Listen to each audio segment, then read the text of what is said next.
Bonjour les amis, j'espère que vous allez bien. Alors aujourd'hui, je vous retrouve pour vous parler de la fameuse loi de l'attraction.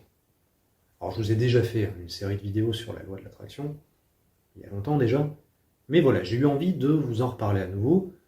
J'avais envie qu'on prenne un moment ensemble pour réfléchir un petit peu à ce concept et pour l'envisager sous un autre angle que celui auquel vous êtes peut-être habitué.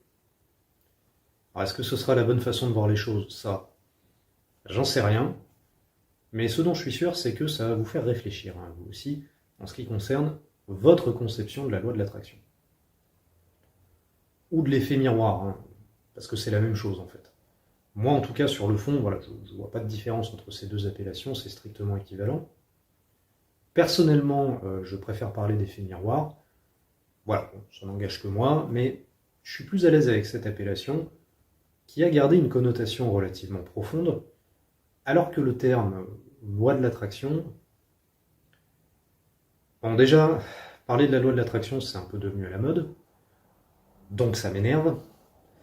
Mais surtout, même si sur le fond c'est strictement équivalent, je trouve qu'avec le temps, on a rattaché des connotations différentes à ces deux appellations. Je trouve que quand on parle d'effet miroir, ça renvoie encore à une idée d'introspection et de croissance personnelle. Je trouve que ça renvoie à l'être, en fait. Alors que quand on parle de la loi de l'attraction, trop souvent ça renvoie uniquement à l'avoir.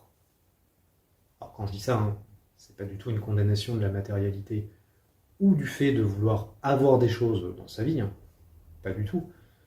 Il y a beaucoup de gens qui opposent l'être et l'avoir, et qui suggèrent que vouloir être, voilà, c'est super bien, c'est noble, etc. Et que vouloir avoir, ça par contre, c'est condamnable, c'est pas bien, c'est la honte, c'est sale, enfin, vous voyez le genre. Perso, tel que je vois les choses, être et avoir, c'est pas des opposés, c'est des synonymes. Être au niveau de l'âme, c'est avoir dans la matière, pour pouvoir faire l'expérience de l'être. Mais voilà, justement, j'ai l'impression que trop souvent, quand on parle de la loi de l'attraction, on parle d'un concept dans lequel l'être, on l'oublie complètement. Alors, ça vient peut-être de moi, ça j'en sais rien, mais j'ai l'impression que la loi de l'attraction, on l'envisage avec un certain état d'esprit. Et pour commencer cette vidéo, je voudrais prendre un petit moment pour faire le point là-dessus avec vous. Je trouve qu'à l'heure actuelle, oui, on envisage la loi de l'attraction avec un état d'esprit un peu particulier, et un état d'esprit qui trouve sa source dans ce qui est à la base de notre construction interne, à savoir l'idée qu'on se fait du sens de la vie. À l'heure actuelle, au stade où on en est, la position plus ou moins officielle de l'humanité sur la question du sens de la vie, c'est de croire que la vie n'a pas de sens, justement. Après, en tant qu'individu, chacun a son opinion personnelle sur la question, mais en tant qu'espèce, on en est un peu là. Pourquoi le grand ordre des choses existe-t-il? Pourquoi la vie existe-t-elle? Pourquoi est-ce qu'il y a quelque chose au lieu de rien? Pourquoi toute cette grande comédie cosmique? Officiellement, on ne sait pas. En tout cas, ça semble être la position officielle de la communauté scientifique aux dernières nouvelles. Ce que la science nous dit, c'est que l'univers serait né sans raison apparente et qu'il évoluerait sans direction particulière. Bon, ok, il est en expansion, mais ça, c'est pas une direction dans le sens d'une raison d'être. Il suit juste cette progression, apparemment par accident, et comme ce serait le cas pour tout ce qui se produit en lui d'ailleurs, mais il n'y aurait aucune raison d'être à son existence. Et alors au sein de cet univers, il y a un phénomène particulier qui s'appelle la vie, qui est apparu au moins sur la planète Terre, mais qui apparemment, elle aussi, serait uniquement le fruit du hasard, et qui elle aussi aurait émergé sans aucun but ni aucune direction. Donc c'est ce qui semble être la position officielle de la science, et à travers elle, c'est ce qui semble être notre position en tant qu'espèce sur ces questions. La conséquence plus ou moins inéluctable de cette vision des choses, c'est que tout ce qui nous reste à faire dans cette vie insensée, c'est tout simplement d'en profiter au maximum tant qu'on est là, en cherchant à minimiser la souffrance d'une part, et en cherchant à maximiser le plaisir d'autre part. En tout cas, ce sont les deux ambitions fondamentales que notre esprit mental est programmé à suivre.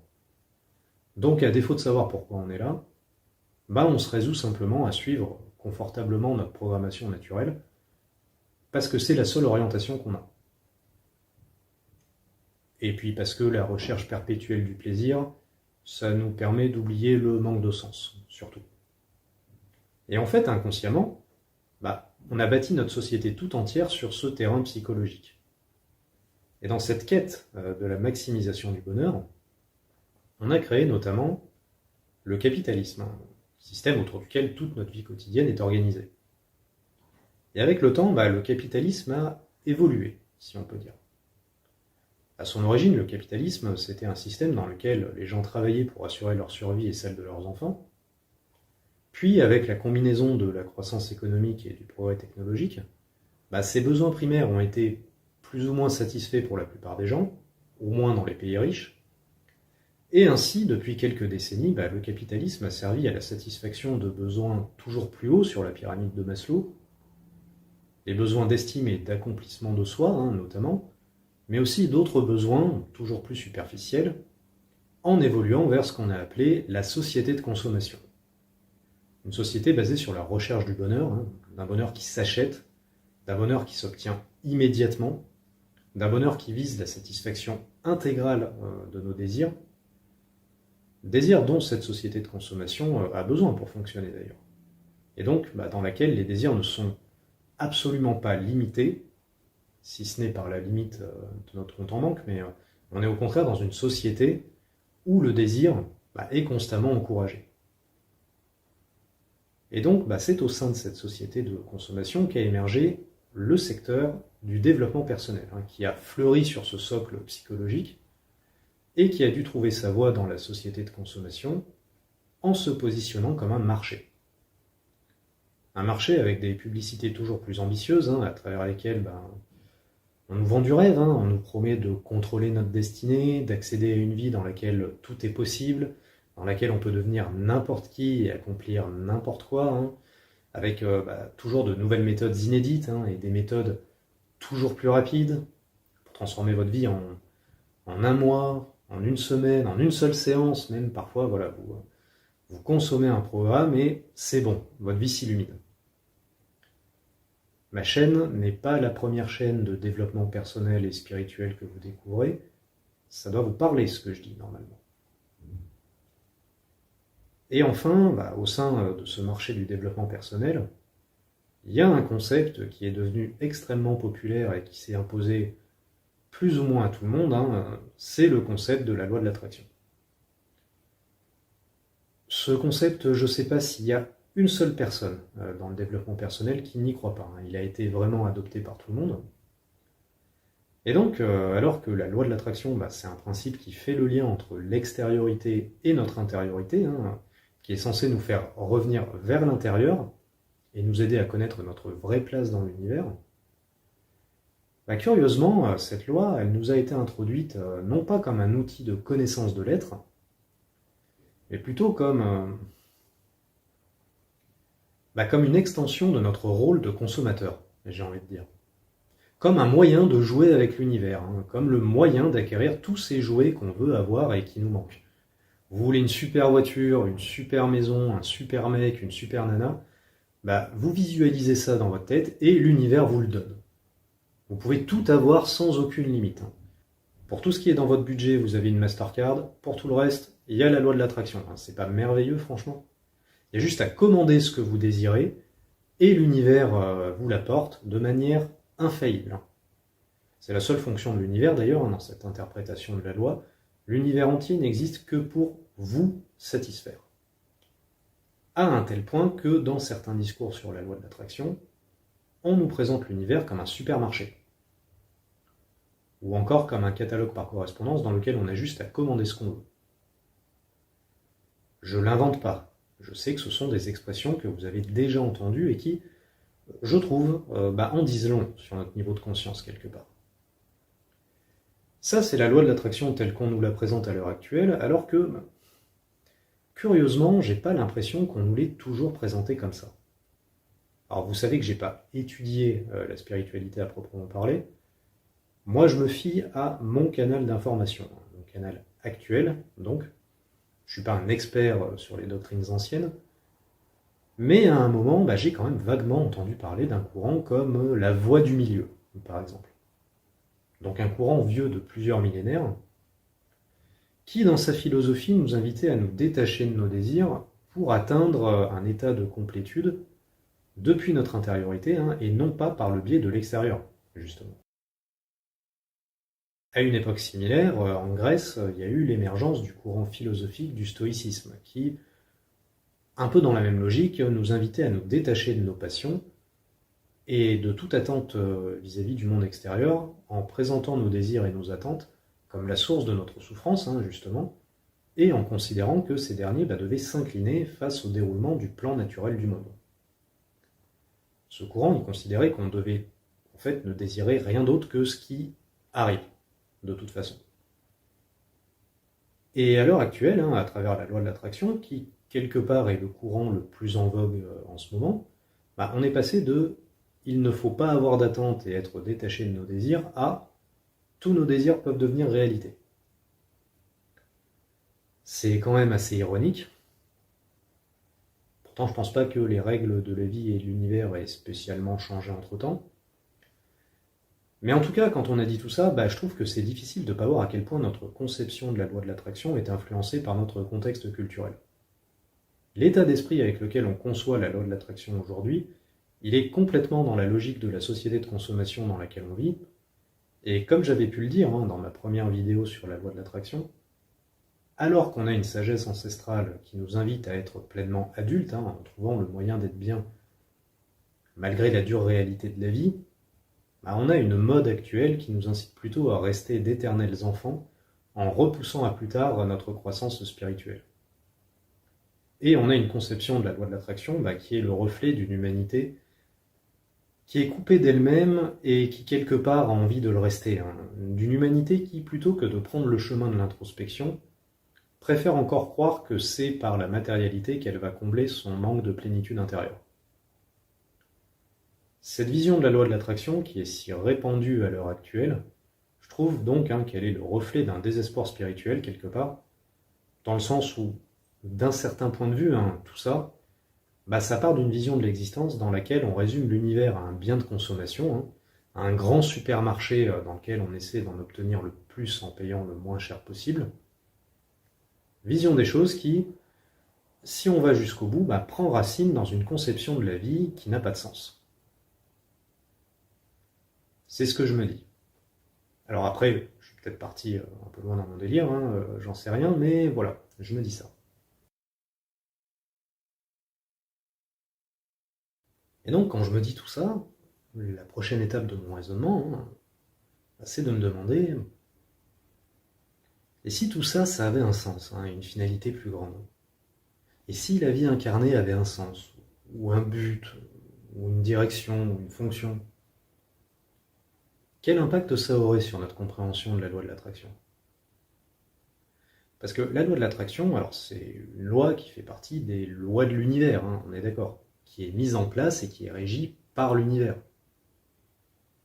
Donc si la vie devait avoir un sens, la loi de l'attraction, alors ça existerait peut-être toujours, mais dans ce cas-là, je me dis que cette loi, elle devrait nécessairement fonctionner en cohérence avec le sens universel. Elle devrait être un outil au service de ce but existentiel. Ça paraît logique, non? Et donc le sens de la vie, c'est quoi? J'en sais rien. Ouais, je suis désolé, la grande révélation ultime, c'est toujours pas pour aujourd'hui. Alors bon, j'ai bien des idées sur la question, mais non, j'ai pas la réponse ultime. Pourquoi il y a quelque chose au lieu de rien? Par exemple, voilà, je planche toujours là-dessus. J'ai toujours pas eu une réponse avec une force explicative à la hauteur de mes exigences. Mais, même si j'ai pas la réponse absolue, il y a quand même 2-3 petites choses que j'aimerais aborder avec vous sur le sujet.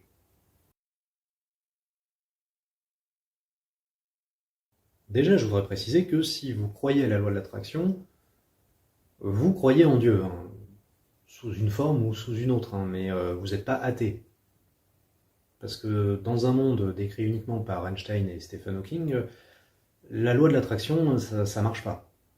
La loi de l'attraction, ça suppose un univers qui est organisé et géré par une certaine intelligence. Si vous voulez que la loi de l'attraction fonctionne, vous devez mettre Dieu dans l'équation.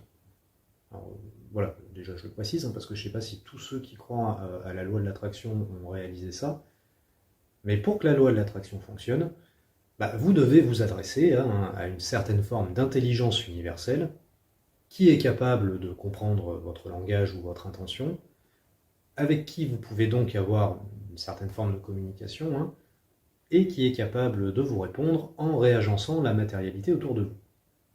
Ok. Mais, si une telle intelligence existe, dans ce cas-là, je me demande, d'où est-ce qu'on sort l'idée que cette communication, elle serait seulement à sens unique? Parce que quand on compare l'univers à un distributeur automatique qui se contente de délivrer ce qu'on lui demande, c'est ce qu'on induit, quelque part. Est-ce que ça paraît vraiment raisonnable? Moi, je trouve pas. Ça me paraît plus raisonnable de penser que la communication, elle peut se faire dans les deux sens. Mais du coup, si ça marche dans les deux sens, alors est-ce qu'on peut envisager que parfois l'univers il ne change pas la matérialité conformément à ce qu'on voudrait, mais qu'au contraire, il puisse nous imposer une réalité immuable pour que ce soit nous qui changions justement. Ça va complètement à l'opposé de l'enseignement grand public de la loi de l'attraction. Par contre, il me semble que c'est assez conforme à ce qu'on expérimente tous les jours. Enfin, je sais pas. Vous avez remarqué que des fois dans la vie, il y a des choses, faut faire avec. Il n'y a pas le choix. Je suis pas en train de vous l'apprendre. Vous l'avez remarqué que la vie, elle vous envoie régulièrement des challenges qui correspondent, mais pas du tout à ce que vos pensées conscientes semblent avoir indiqué comme orientation.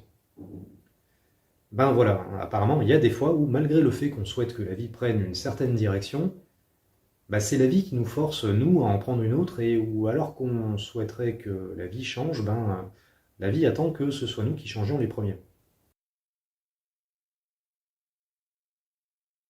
Quand je vous dis ça d'ailleurs, alors il y a un exemple qui me vient à l'esprit. Je peux pas m'empêcher de penser à ce qui se passe dans le domaine des relations amoureuses. Les relations amoureuses qui, décidément, s'imposent toujours comme le meilleur exemple qui soit dans 99% des cas. Mais oui, encore une fois, je trouve que c'est un exemple qui illustre très bien ce phénomène. Alors, vous savez, d'après l'enseignement populaire de la loi de l'attraction, pour que vous manifestiez un objectif quelconque, alors il faudrait en émettre l'intention par la pensée, faudrait y penser le plus régulièrement possible, faudrait y penser de façon positive, et il faudrait faire comme si vous viviez déjà dans cette réalité que vous souhaitez manifester. Voilà, ça c'est la méthode générale qui permettrait d'actionner la loi de l'attraction. Bon, et après, pour appliquer tout ça au mieux, dans un second temps, on vous donne des petites astuces. On vous dit par exemple qu'il faudrait, je sais pas moi, méditer régulièrement, en vous concentrant sur l'objet de votre désir. Ou encore qu'il faudrait accrocher dans votre appart un tableau de visualisation qui représenterait votre vie idéale, devant lequel vous passeriez tous les jours, etc. Autrement dit, visualiser votre vie au lieu de la vivre vraiment, c'est curieux comme mode d'emploi de la vie quand on y pense, mais admettons. Bon, si on prend comme exemple le thème des relations amoureuses, cette méthode, vous la suivez déjà tous naturellement. Vous la suiviez tous naturellement, même à l'époque où vous n'aviez encore jamais entendu parler de la loi de l'attraction. Pourquoi? Parce que vous vous masturbez. Et oui, je suis sûr que vous n'y avez probablement jamais pensé en ces termes, mais quand vous vous masturbez, alors, je ne sais pas comment vous y prenez, mais il y a de fortes chances que déjà vous visualisez votre partenaire idéal. Vous faites même plus que le visualiser, c'est-à-dire que vous voyez votre partenaire certes, mais vous pouvez aussi arriver à sentir sa peau, vous pouvez sentir son parfum, vous pouvez l'entendre crier votre nom, vous pouvez sentir le goût de la chantilly que vous avez étalé sur son corps, enfin bref. Vous engagez vos 5 sens dans cette visualisation. Vous fantasmez sans aucune limite, hein, vous laissez vos rêves les plus intimes se dérouler sans aucune restriction. Vous faites comme si vous étiez dans la scène que vous imaginez, vous êtes en immersion complète dans votre fantasme. Vous investissez la totalité de votre être dans ce processus, votre corps, votre esprit, votre imaginaire, vos émotions, enfin tout. En plus, vous alimentez cette visualisation avec toute votre énergie sexuelle, qui a une puissance considérable. Et enfin, pour la plupart d'entre vous, cette pratique méditative, parce que oui, c'en est une, cette pratique méditative qui est la masturbation, vous la pratiquez quasiment tous les jours. Donc par rapport au mode d'emploi qu'on a revu vite fait là, sur la loi de l'attraction, vous cochez toutes les cases. Quand vous vous masturbez, en fait, vous suivez le mode d'emploi de la loi de l'attraction à la perfection. Vous faites déjà par vous-même tout ce qu'il faut pour que le partenaire de vos rêves arrive dans votre vie via la loi de l'attraction. Vous forcez à méditer exprès pour ça ou faire des tableaux de visualisation ou autre. Franchement, dans le domaine des relations amoureuses, si vous vous masturbez déjà régulièrement, ça sert à rien de faire tous ces trucs en plus. Vous faites déjà tout ce qu'il faut en termes d'incantation. Non ? Et pourtant, avec tous les gens qui se masturbent régulièrement, comment ça se fait qu'il y a encore autant de gens qui attendent que leur partenaire idéal arrive? Pourquoi il ou elle est toujours pas dans la vie de ces gens-là? Il y a plusieurs façons de répondre à cette question. La première, c'est de dire qu'ils se masturbent pas assez.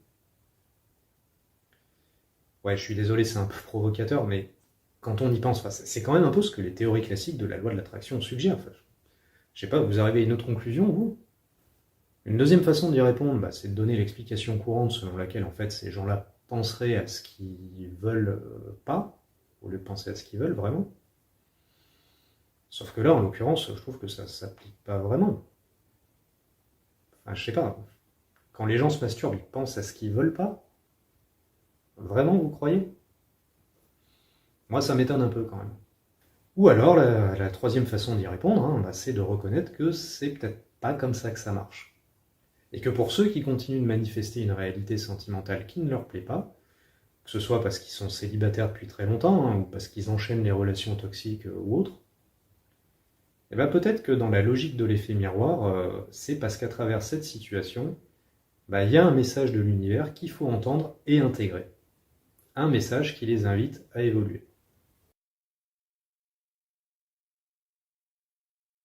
Voilà, c'était une petite parenthèse, mais je trouve que les relations amoureuses, c'est un domaine où on peut observer de façon particulièrement flagrante que la loi de l'attraction répond pas toujours à nos pensées conscientes et que l'univers, il nous envoie pas toujours le partenaire dont on rêve.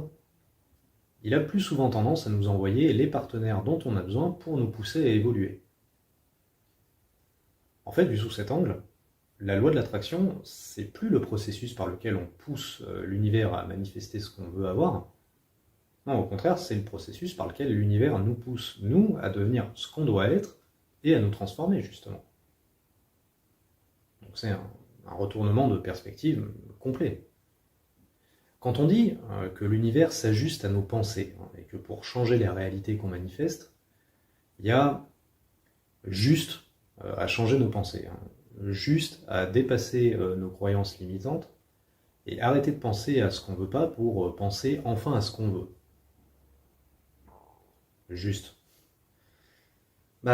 Si vous vous prêtez au jeu, vous allez vous rendre compte que faire ça, déjà ça se fait pas en un clin d'œil, apparemment non.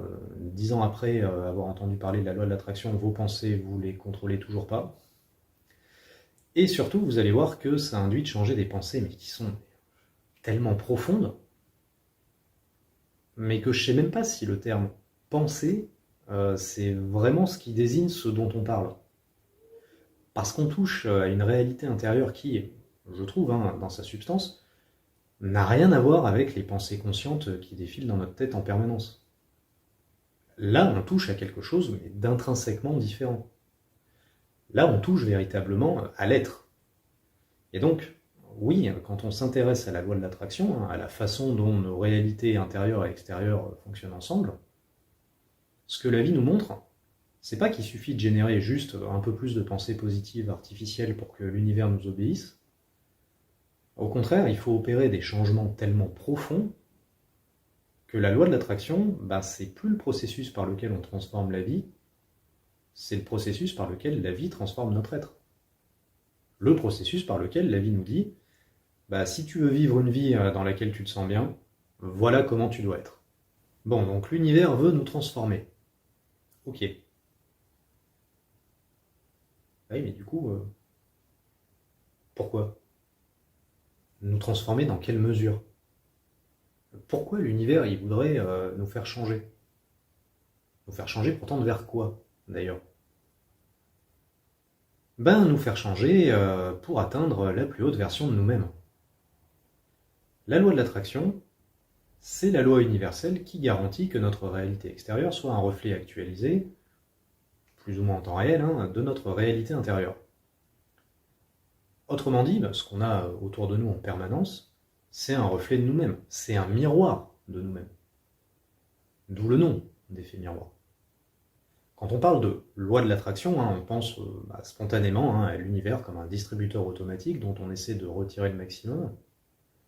Alors que quand on parle d'effet miroir, qu'on se représente l'univers et la vie comme un miroir, on voit davantage dans cette loi une finalité de connaissance de soi. C'est pour ça que j'aime bien le terme effet miroir. Ça nous propose une conception un peu plus haute de la loi de l'attraction, à mon humble avis. En fait, ça nous présente une loi de l'attraction qui s'inscrit dans la cohérence d'une vie incarnée qui a pour but de parvenir à la connaissance de soi. Et là, ça y est. On n'est plus dans le cadre d'une vie qui est totalement dénuée de sens, on est dans le cadre d'une vie qui a une finalité. En l'occurrence, qui vise la mise en lumière et l'épanouissement du vrai soi.